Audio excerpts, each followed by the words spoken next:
Alhamdulillahirabbil alamin wa bihamdihi wa ala alihi wa sahbihi.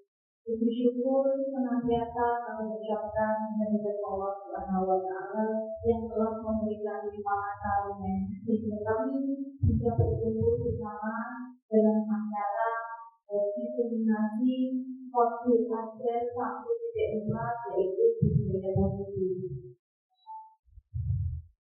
Terima kasih atas kehadiran izinkan saya menyapa yang terhormat Ibu Kepala SDM Manado Gubernur dari SPG yang saya hormati anggota Sari SPG sebagai pemateri dan yang saya hormati juga Bapak Ibu Guru yang sudah hadir dalam acara ini. Saya mau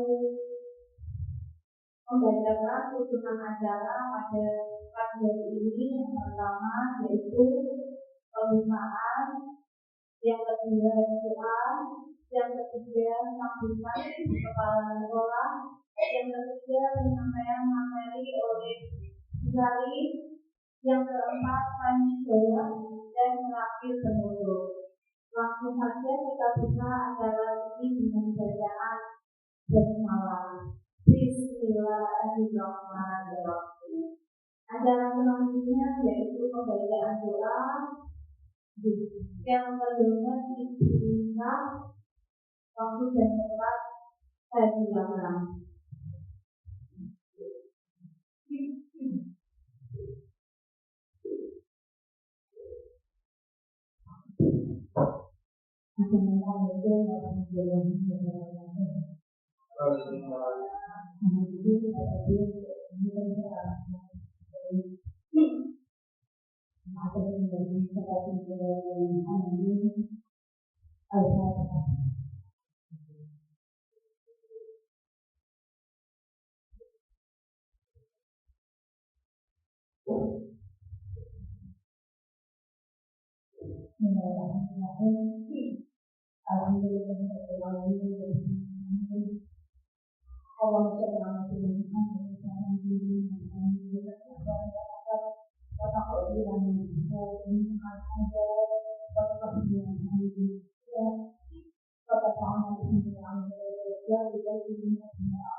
Terima kasih sebelumnya atas doa yang telah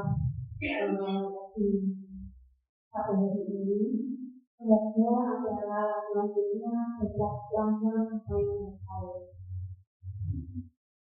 Memasuki acara selanjutnya yaitu sambutan Ibu Kepala SDM yang masuk yaitu Gubernur dari waktu dan tempat persilakan.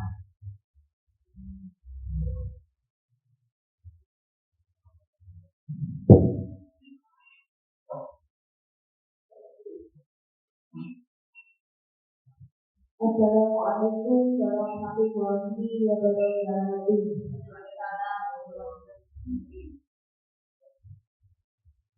Ikut alhamdulillah hari ini kita bisa melaksanakan acara pembacaan PDP pada hari ini dalam keadaan sehat walafiat.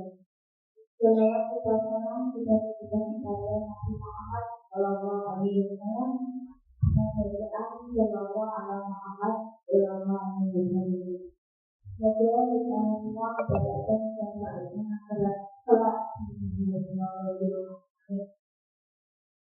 Yang terhormat Ibu Sari, PDP SDM Manado, yang saya hormati Bapak Ibu SDM Manado.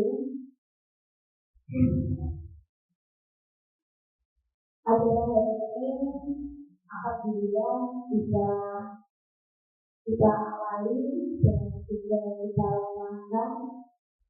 Semoga dengan acara ini dapat memberikan semangat menginspirasi teman-teman di SDN 2 khususnya dari siswa siswi SDN 2 sehingga dalam pembelajaran dan kegiatan sehari-hari akan lebih baik lagi.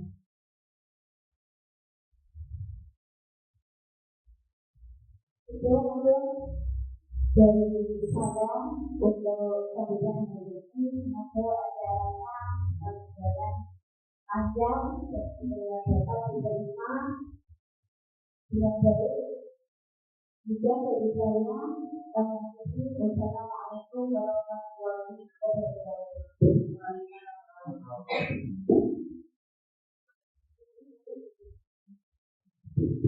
Terima kasih Ibu Kepala Sekolah juga memberikan sambutan memasuki acara ini, yaitu penyampaian materi diseminasi modul 1.4 budaya politik oleh anggota NPT.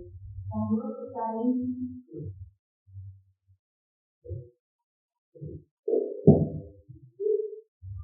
Terima kasih kita. Assalamualaikum warahmatullahi wabarakatuh. Yang berhormat Ibu Guru Budayati selaku Kepala Sekolah SDN 2 yang berhormat Bapak dan Ibu Guru SDN 2. Pertama-tama marilah kita panjatkan puja dan puji syukur atas kehadiran Allah SWT yang mana pada hari ini kita semuanya dapat berkumpul di sini dalam keadaan yang berakhir. Tak lupa bahwa dan salam marilah kita hadirkan kepada diri kita Muhammad Shallallahu Alaihi Wasallam yang mana kita nantikan syafaatnya di dalam hidup. Pada siang hari ini saya ingin mengucapkan terima kasih kepada Ibu Kepala Sekolah yang mana telah mengizinkan saya untuk dapat melaksanakan kegiatan hari ini dalam rangka memenuhi tugas saya sebagai calon guru pembeda. Dan saya juga mengucapkan terima kasih kepada Bapak dan Ibu Guru SDN 2 yang pada siang hari ini rela menyempatkan waktu untuk bersama-sama kita belajar tentang materi yang akan saya sampaikan pada hari ini. Bapak Ibu semuanya masih semangat? Semangat. Oke, yuk langsung sebenarnya kita tetap semangat yuk, biar semangat kita tetap semangat dulu ya. Yuk, kalau nanti saya bilang tetap semangat, seperti itu dulu langsung jawab tetap semangat.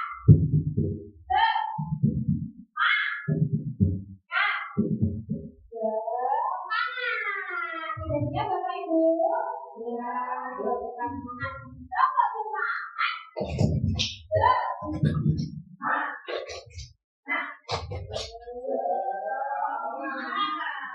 Oke, terima kasih kepada Bapak Ibu. Nah, pada siang hari ini saya di sini karena ingin melaksanakan salah satu tugas saya untuk memenuhi tugas pada kegiatan modul 1.4 yaitu tentang budaya politik. Ini ada beberapa teman saya, Bapak Ibu, ada saya dan Ibu pengajar praktik serta Bapak Fasilitator.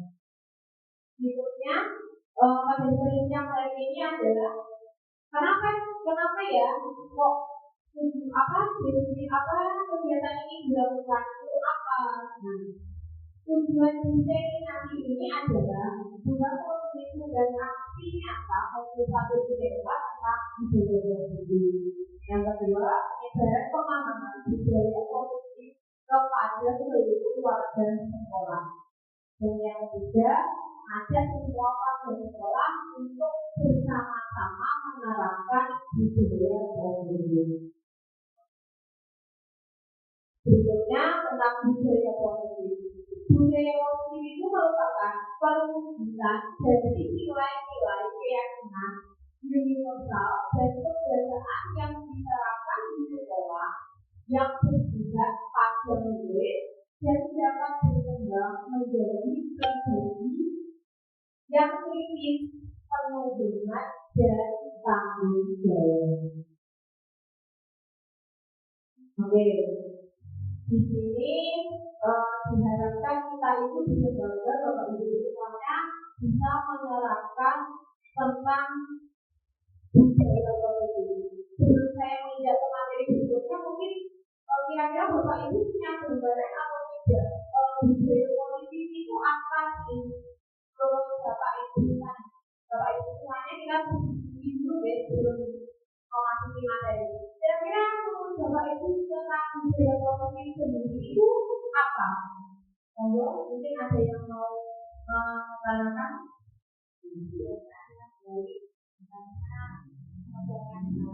Ya.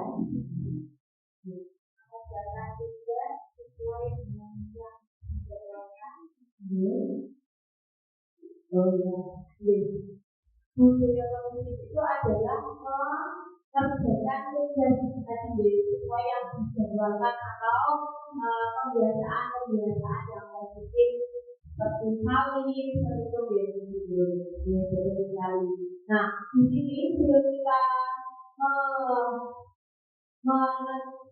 menerapkan tentang budaya positif itu sendiri, di sini ada konsep inti untuk menciptakan budaya positif. Jadi apa sih yang akan kita lakukan untuk menerapkan budaya positif? Begitu ada yang pertama adalah disiplin positif, yang kedua motivasi perilaku manusia, yang ketiga keyakinan kelak, yang keempat kebutuhan dasar manusia, yang kelima posisi kontrol dulu, dan yang keenam adalah restitusi. Nah, ini tadi pemaparan lebih lengkap tentang apa itu disiplin positif. Disiplin positif merupakan pendekatan daya pendidik anak untuk melakukan kontrol diri, menguasai diri, dan pembentukan kepercayaan diri. Seseorang yang memiliki disiplin berarti mereka bertanggung jawab terhadap apa yang dilakukannya, karena mereka mendasarkan tindakan mereka pada nilai-nilai kebaikan. Sebagai pendidik, kita harus menciptakan anak-anak yang memiliki disiplin positif, sehingga mereka bisa berperilaku dengan mengacu pada nilai-nilai kebaikan dan memiliki motivasi intrinsik, bukan karena paksaan, ujian atau hukuman. Nah, ini Bu. Yang tadi bisa. Nah, tapi kok penerapan disiplin positif itu pada intinya kita sebagai pendidik itu diharapkan mampu untuk mencetak anak-anak yang mandiri, bertanggung jawab. Ya, mandiri dan bertanggung jawab untuk mengerjakan segala sesuatu itu tanpa suatu paksaan, ujian atau hukuman. Jadi anak itu melakukan sesuatu tidak atas dasar takut atau tidak atas dasar aku senangi guruku, aku dipuji guruku, aku tidak mendapatkan hukuman. Jadi tidak seperti itu. Kalau kita sudah menerapkan disiplin positif, nantinya anak-anak akan kita ajak untuk melihat perilaku mereka sendiri atau menyadari perilaku mereka yang mana yang salah atau yang mana yang keliru. Tugas kita sebagai guru adalah mengukur Jadi kita membuat anak-anak untuk dapat mengerti dan menyadari akan kesalahannya sendiri. Dengan cara apa? Dengan cara tidak harus dengan cara kekerasan dulu, tapi nanti dengan cara kita memberikan pemahaman tentang kesalahan yang mereka lakukan. Nanti biarkan akan kita lebih lanjut.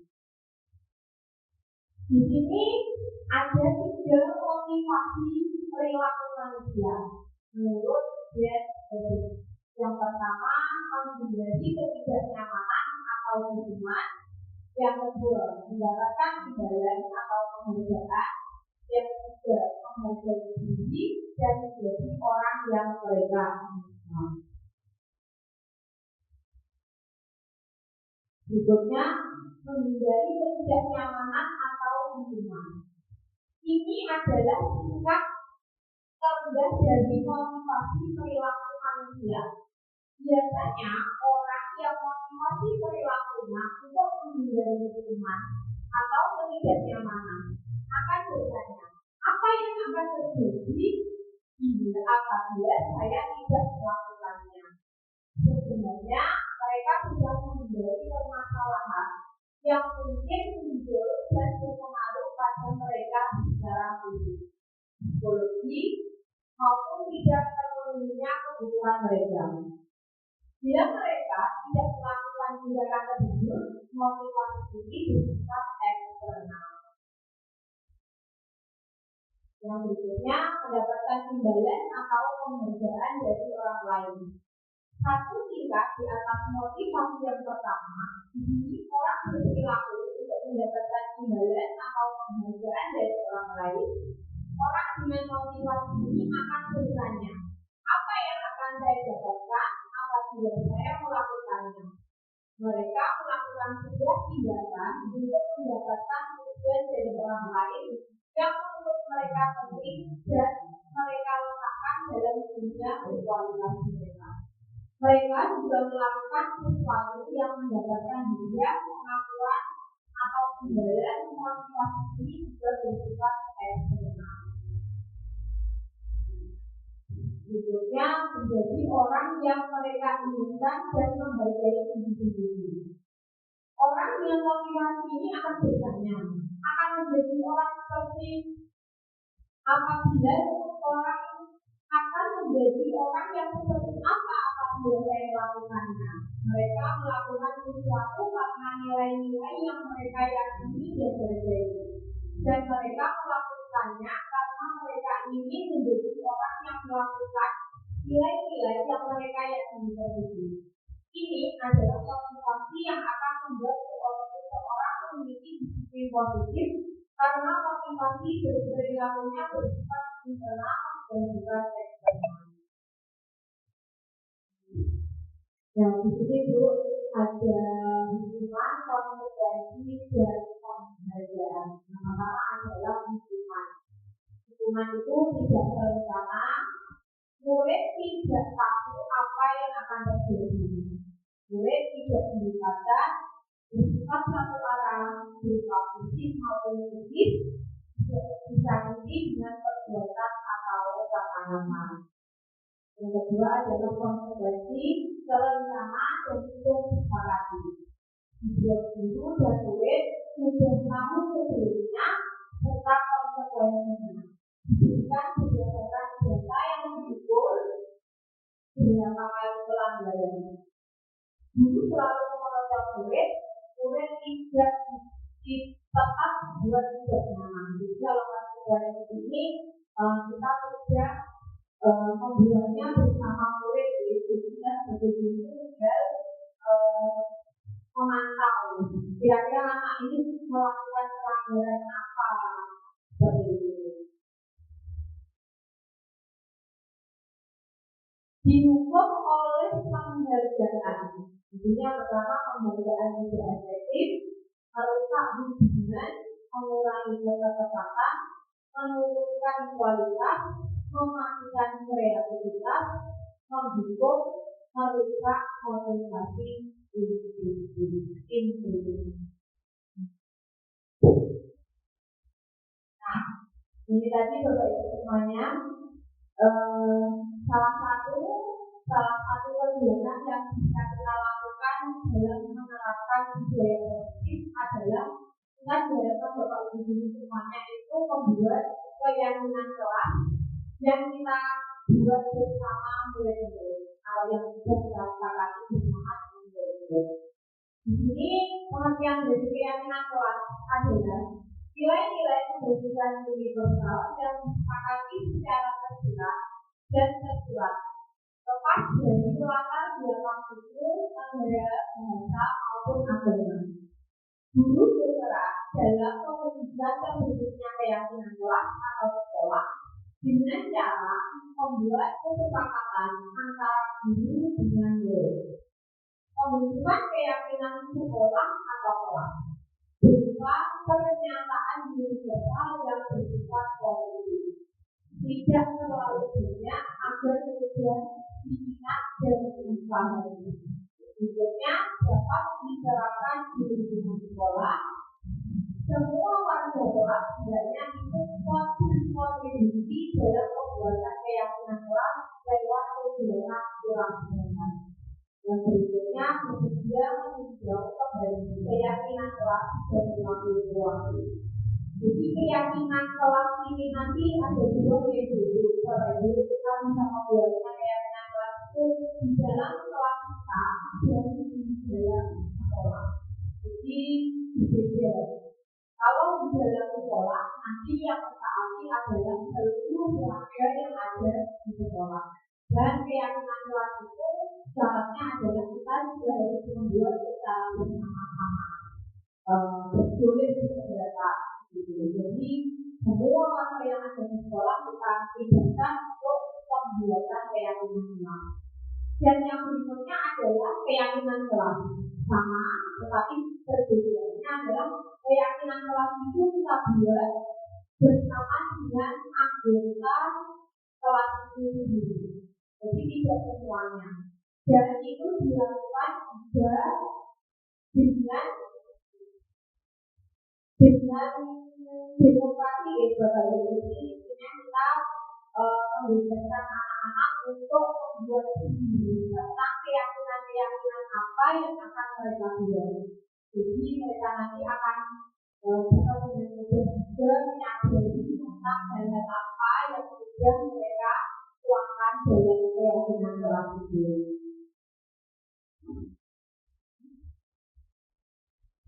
Nah, di sini ada 5 kebutuhan dasar manusia. Yang pertama adalah bertahan hidup. Yang kedua, kasih sayang dan rasa terima. Jadi kita memperlakukan anak didik kita itu harus dengan penuh rasa kasih sayang dan terima. Contohnya saja yang kita lakukan adalah ketika anak itu datang ke sekolah, kita harus menyambut kedatangan anak tersebut dengan gembira. Jadi anak kalau kita sambut kita kembali, suasana hatinya akan merasa bahagia. Makanya kita perlu membiasakan untuk melakukan penyambutan terhadap anak-anak di awal sebelum kita belajar. Yang ketiga adalah penguasaan, yang keempat adalah kebebasan, dan yang kelima adalah kesenangan. Kebebasan ini diartikan jadi murid-murid kita itu kita bebaskan dalam belajar.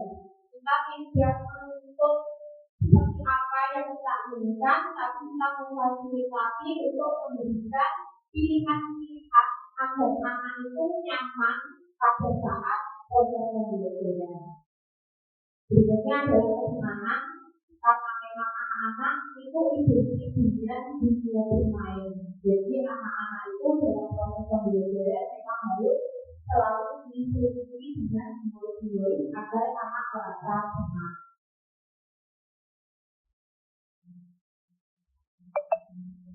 Nah, Bapak Ibu di sini ada posisi foto seorang guru. Untuk lebih jelas, jadi kita itu sebagai seorang pendidik itu harus mempunyai posisi kontrol. Kira-kira apa saja posisi kontrol yang harus atau yang baik kita terapkan di sekolah kita. Untuk lebih jelas, di sini saya ada video ini nanti akan menggambarkan peran seorang guru dan seorang murid, di mana dari setiap peran itu ada posisi kontrolnya masing-masing. Di sini yang pertama kita saksikan semuanya. Di sini ada posisi sebagai seorang pendidik.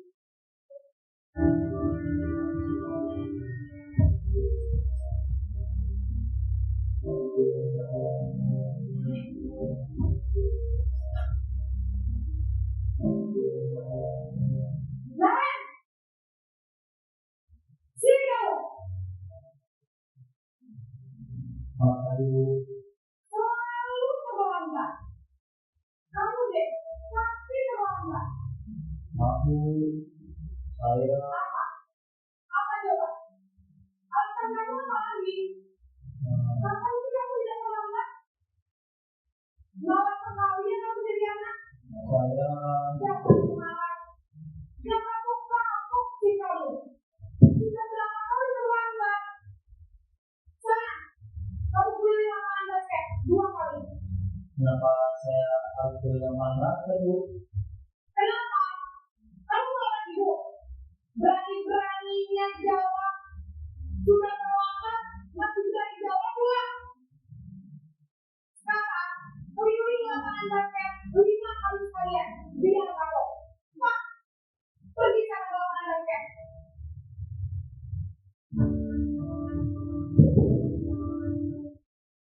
Bapak Ibu, yang harus kita lakukan tersebut adalah seorang guru yang memposisikan diri sebagai seorang pendidik. Dimana dalam posisi sebagai seorang pendidik itu cenderung seorang guru bisa mengajak akal, memberikan bentak dan memaki-maki. Nah, itu nanti akan mendapatkan dampak pada siswa jika kita menerapkan posisi sebagai seorang pendidik. Apa dampaknya? Dampaknya jika kita menerapkan posisi sebagai itu adalah anak itu akan menjadi seorang anak yang pendiam. Lalu anak akan tidak suka diminta. Jadi dengan guru mata pelajaran itu atau guru yang memarah-marahi anak tersebut dan menjadikan anak itu menjadi seorang anak yang pemberontak. Apalagi kalau kita istilahnya sebenarnya kita itu dari apapun yang kita lakukan kepada anak kita akan selamanya mengingat tentang apa yang kita ajarkan, apapun yang kita katakan anak itu mengingat. Apalagi kalau kita memberikan suatu peristiwa yang dimana itu misalnya menghubung itu akan teringat seumur hidup mereka. Aku pernah saya mau dibaik, aku pernah hidup, kemari-mari itu akan membekas. Jadi biarkan kita memberikan apa dia contoh yang baik agar itu bisa dibina yang baik. Sebenarnya posisi pembuat rasa bersalah.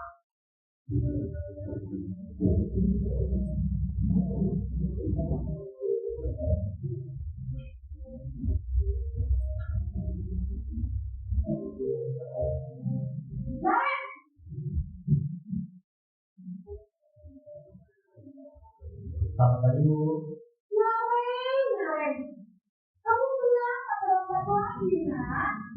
Ya, Tuhan, Naren. Kamu senang ya bikin susah ya? Kalau kamu terlambat lagi, nanti itu yang membuat sekolah, nak. Disangka itu dia bisa tidak tahu. Duh, gimana ini? Maaf, Bu. Tunggu sih, Naren.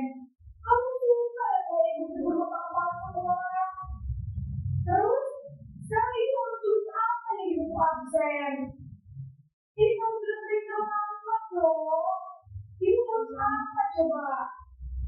Bu, maaf sekali. Ya sudah, lain kali jangan bikin susah lagi anak ya. Ini tidak akan kuat lagi kalau begini terus. Bisa jatuhan kalau ibu berdua bapak sekolah. Sekarang cepat, kelas. Maaf ya Bu, maaf sekali.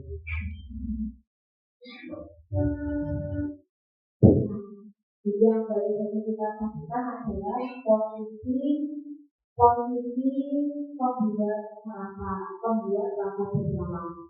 Dalam posisi ini biasanya guru itu cenderung secara lebih lurus, lebih sopan, lebih tenang, sehingga membuat murid kita itu menjadi sangat bersama.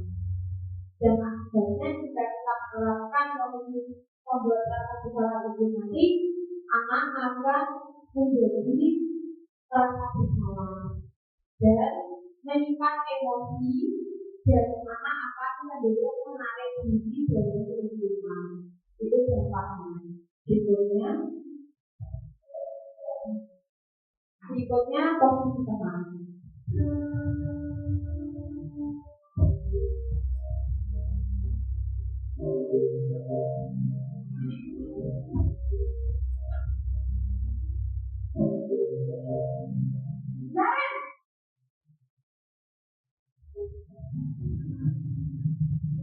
Selamat pagi Bu.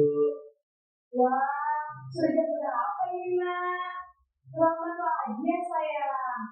Iya Bu, habis ibu saya udah saya Bu. Kami mengingatkan ibu kami. Kamu bukan yang paling kencang. Kok terlambat sih? Iya Bu, saya memang selamat pagi tadi. Jadi biar bicara kencang, tetap nggak kencang Bu. Ya sudah sana. Nanti lain kali lainnya lebih sedikit lagi ya. Tidak terlambat lagi. Bikin senang ibu, demi ibu. Bisa kan? Bisa Bu. Ya sudah sana sekolah. Ibu beresin urusan absen kamu. Kamu ini ada-ada saja.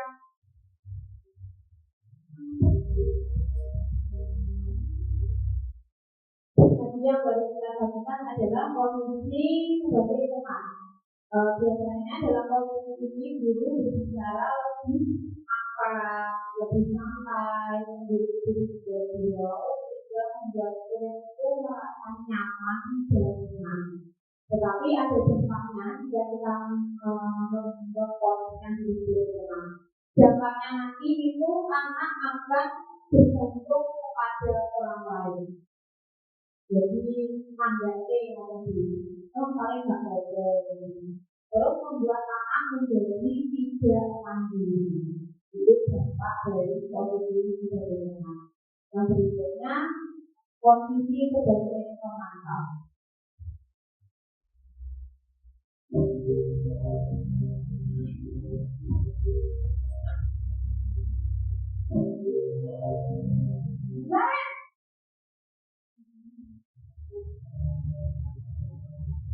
Selamat pagi Bu.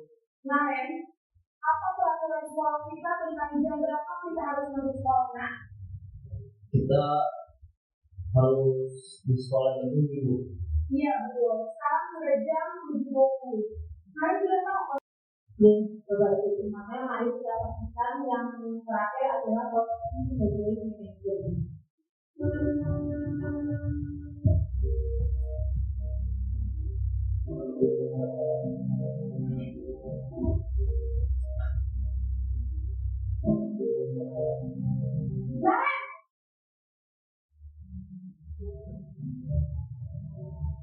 Selamat pagi Bu.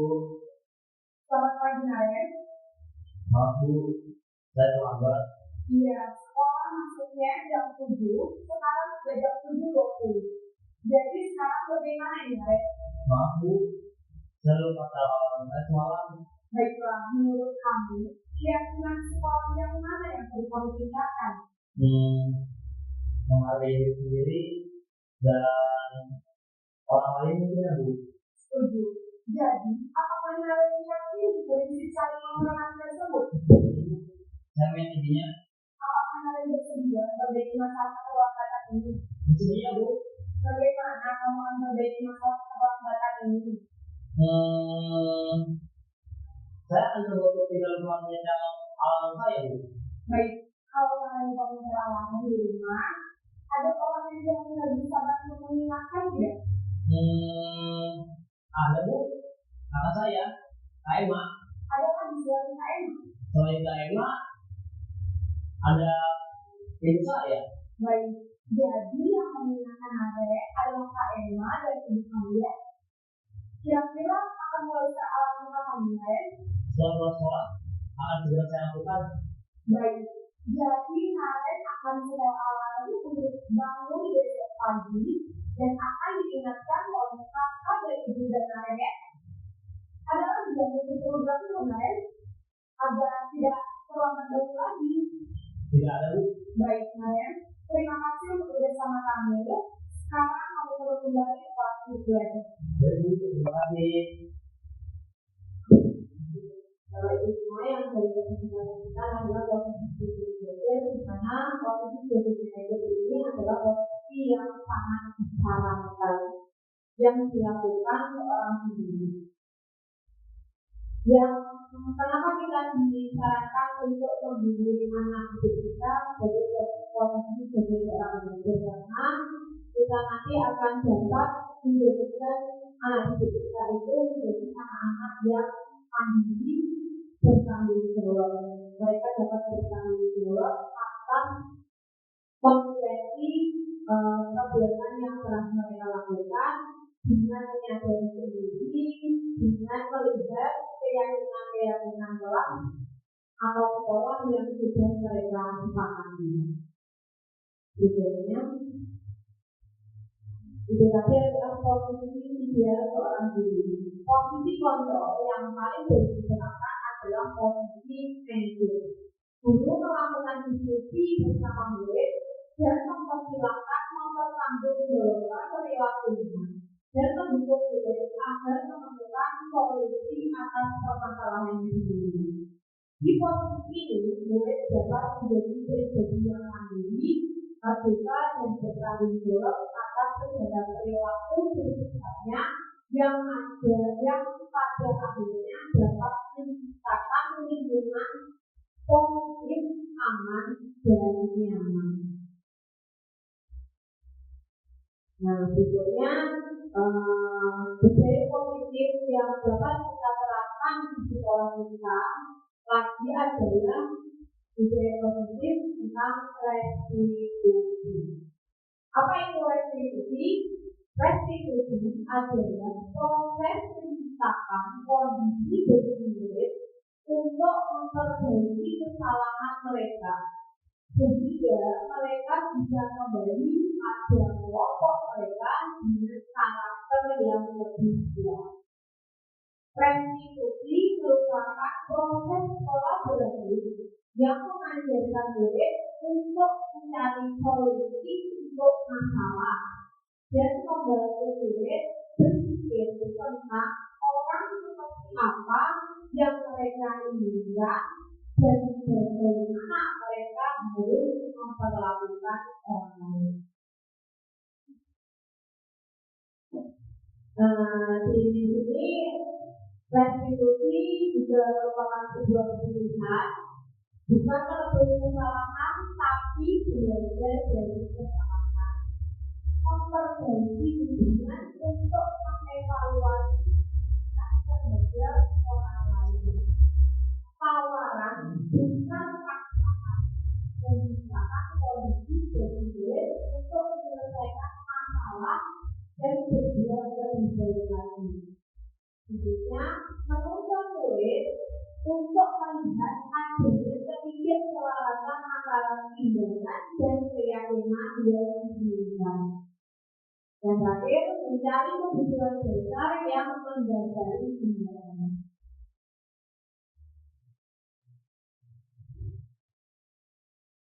Ini Bapak Ibu semuanya dalam menerapkan restitusi kita ada tindakan-tindakan yang harus kita lakukan atau tahapan restitusi yang perlu kita lakukan. Di mana tahapan restitusi itu adalah yang pertama adalah memvalidasi tindakan yang salah.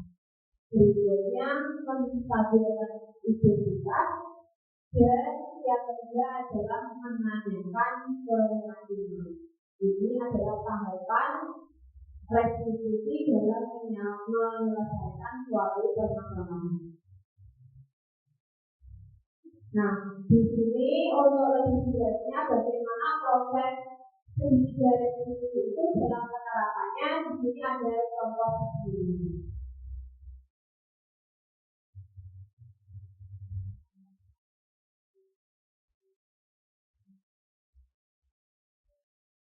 Kita saksikan dulu dulu.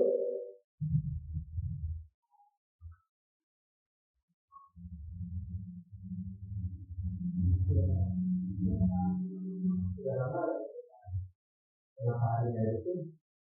Itu Pak, coba masa aku bisa tanya waktu kenapa? Ya aku marah lah.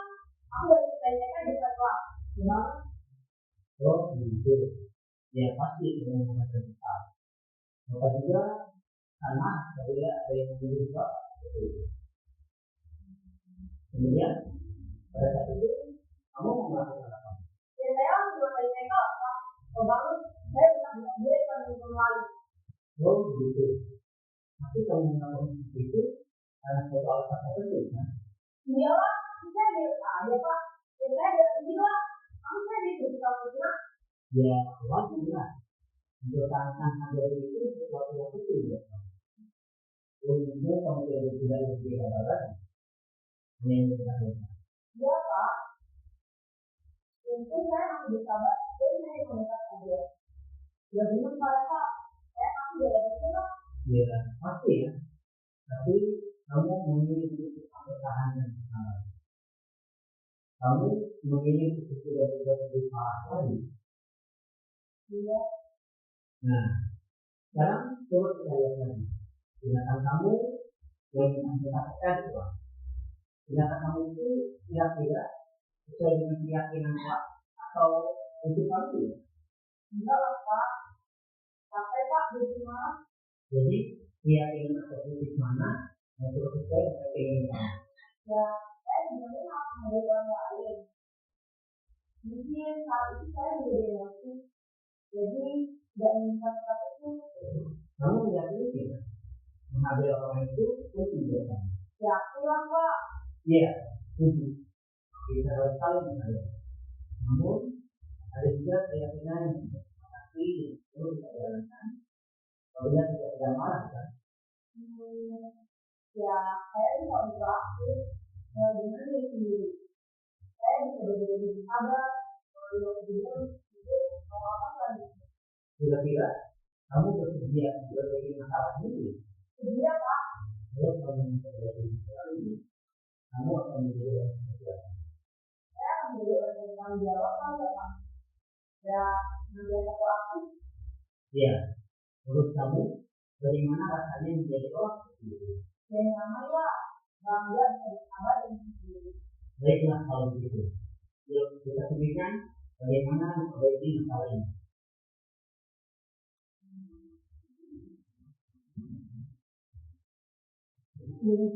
Bapak Ibu boleh kita menunjukkan sebuah video yang menjelaskan tentang penerapan ketiga restitusi. Di mana dalam video tadi seorang guru sudah mengatakan yang pertama adalah menstabilkan identitas, dan yang kedua tadi sudah menerapkan validasi tindakan yang salah, dan juga menanyakan tentang keyakinan salah, sehingga membuat anak tersebut menyadari sendiri akan kesalahannya dan mengerti tentang keyakinan salah yang telah mereka sepakati yang mana yang mereka pandai. Itu tadi untuk menstabilkan identitas diri. Jadi menstabilkan identitas itu adalah bagian dari ketiga untuk mengubah identitas anak dari orang yang berbeda. Karena melakukan kesalahan menjadi ada manusia yang sempurna. Saya juga pernah melakukan kesalahan seperti itu. Bapak Ibu tidak tertarik mencari siapa yang salah, tapi Bapak Ibu ingin mencari solusi dari permasalahan ini. Jadi kalau ada anak melakukan sesuatu kesalahan, kita harus menstabilkan hidup kita dengan memilih kata-kata yang tepat agar membuat anak tersebut tidak semakin marah atau tidak emosi. Berikutnya tentang validasi tindakan yang salah. Di sini setiap tindakan kita dilakukan dengan suatu tujuan, yaitu memenuhi kebutuhan dasar.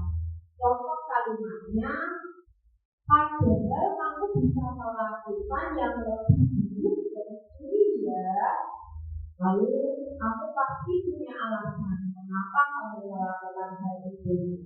Di kalimat-kalimat seperti ini bisa kita utarakan terhadap anak yang mungkin sudah melakukan kesalahan atau sedang emosi, nah itu akan dapat lebih terjaga atau dapat menyadari.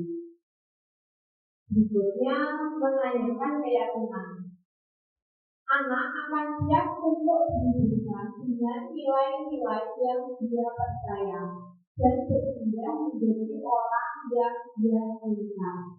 Contoh kalimat yaitu yang pertama, apa yang kita percaya sebagai keyakinan kelas kita. Berikutnya, keyakinan kelas apa yang telah kita sepakati. Kalimat berikutnya adalah kamu mau jadi orang yang seperti apa nantinya. Nah, contoh-contoh kalimat ini bisa kita utarakan dengan menjadi orang yang bagus, maka nanti anak-anak pasti akan dapat menyadari akan kesalahan sendiri.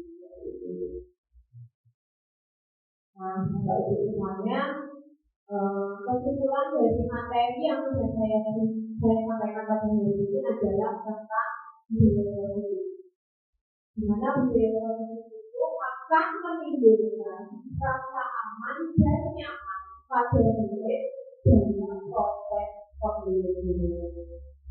Budaya positif juga mampu mendorong murid untuk berpikir bertindak dan mencipta berbagai proses memerdekakan diri, sehingga murid menjadi lebih mandiri serta bertanggung jawab.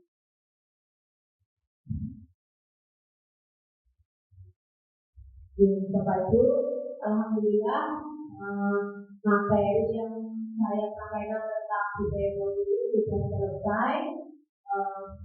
Mungkin sebelum saya mengakhiri atau menutup kegiatan ini, ada pertanyaan yang ingin disampaikan atau kita diskusikan. Monggo Bapak Ibu.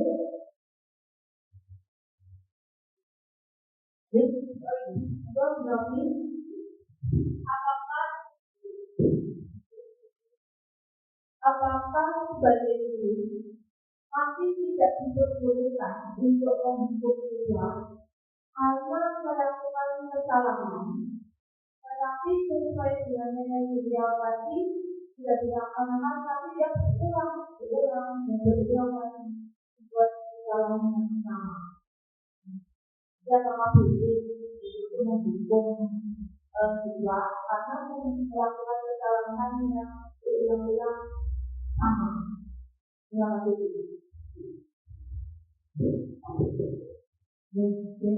Bu Novi atas pertanyaannya.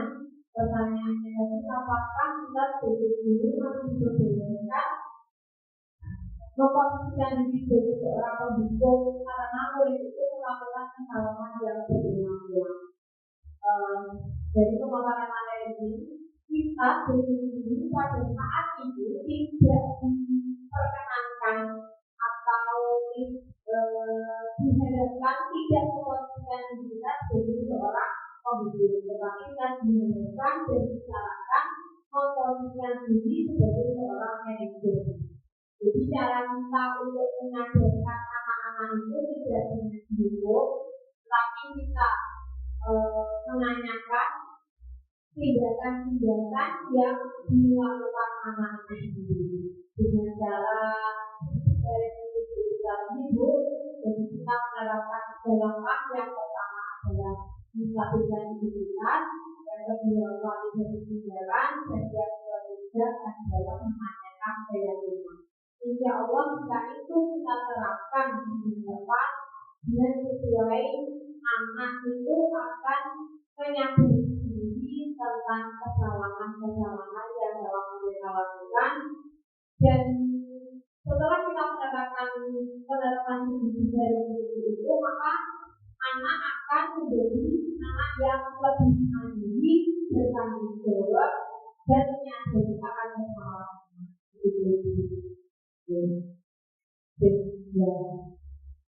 Sebelumnya,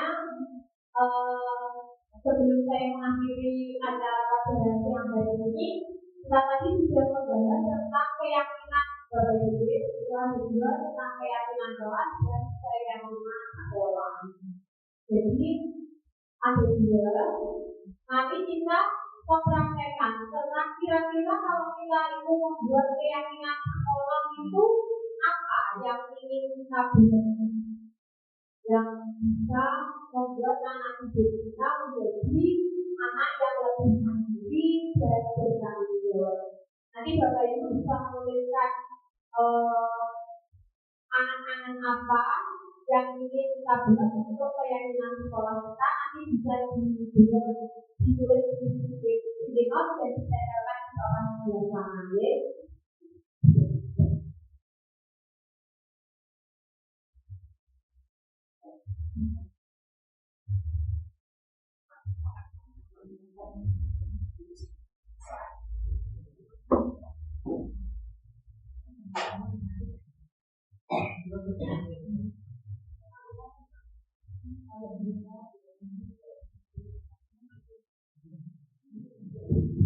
Silakan Bapak Ibu juga dari note, nanti Bapak Ibu bisa menuliskan 1 keyakinan sekolah, 1 keyakinan sekolah yang menjadi hadapan masing-masing sekolah.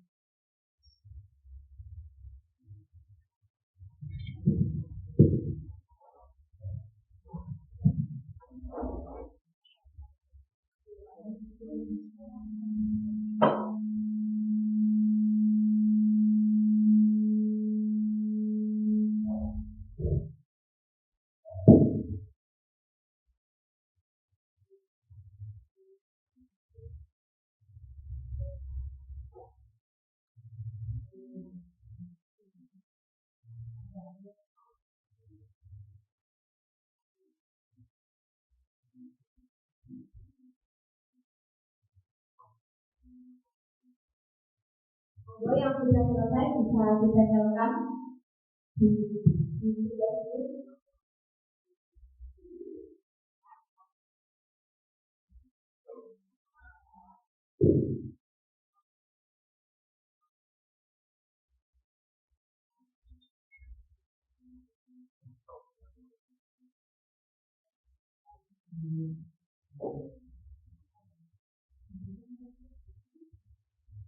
keyakinan sekolah.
Alhamdulillah Rabbil Alamin, akhirnya telah sampaikan tujuan sangat lengkap sama materi kita hari ini di hari yaitu dari TPP Angkatan ke-9 diseminasi tentang modul akhir 1-4 yaitu budaya positif yang kita dapatkan di bawah ini khususnya di SDN Batu bisa diterapkan dalam pembelajaran ataupun dalam keseharian yang nanti ini sangat penting sekali bagaimana seorang guru itu juga harus pintar-pintar mengelola emosi dan pintar-pintar untuk mencari kata-kata ya untuk memakai kata istilahnya di agar anak-anak itu kalau membuat kesalahan juga bisa kita